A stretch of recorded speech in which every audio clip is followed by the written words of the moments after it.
So I'm in Arakova, Greece right now. We're up in the mountains, and just a short way away from here, the Delphi Economic Forum is about to begin. The Delphi Economic Forum is at the center of the world, the ancient world in Delphi. The Greeks would come from all over the country, from all the different city-states like Athens, to go to see the Oracle of Delphi, to try to get advice, right? Like, so the Athenians, the ancient Athenians, came to Delphi to seek advice on how to stop the invasion of the Persian king Xerxes, right? Like, so they've been holding an annual economic forum for the last decade, and there are a ton of world leaders and thought leaders, et cetera, that are coming here. It couldn't be a better time to hold this, because this is the day the tariffs kicked in the United States, the president's action.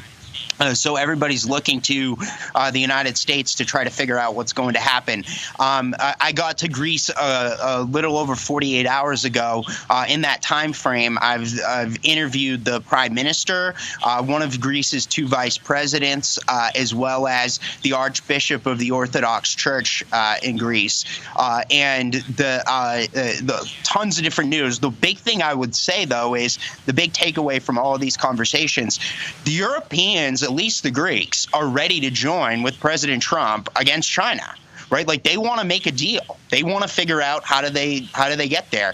The Prime Minister of Greece, Mitsotakis, told me that he is ready. He believes Europe is ready to make a deal that he called win-win, and a mutually beneficial deal with President Trump, and that they understand that the big picture here is about stopping the Chinese Communist Party. So that trade war that we're talking about here, that economic warfare with China, that's what this picture is about.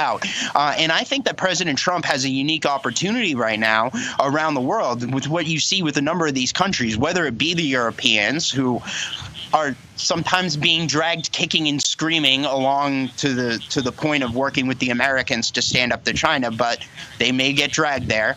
But along with that, the Japanese, the South Koreans, the Indians, and so many more. President Trump can unite the world and create a global coalition to defeat the Chinese Communist Party.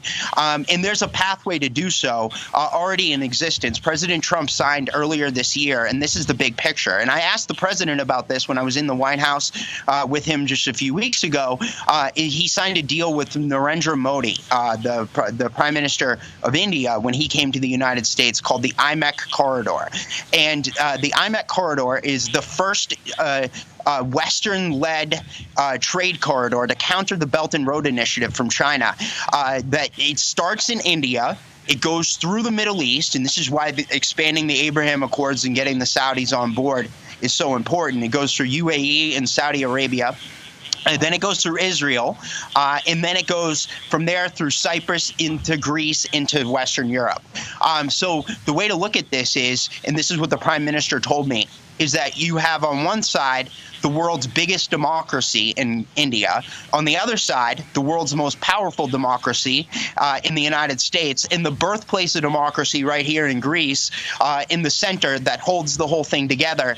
And this is the Western world's answer to the communist-led trade routes through the Belt and Road Initiative.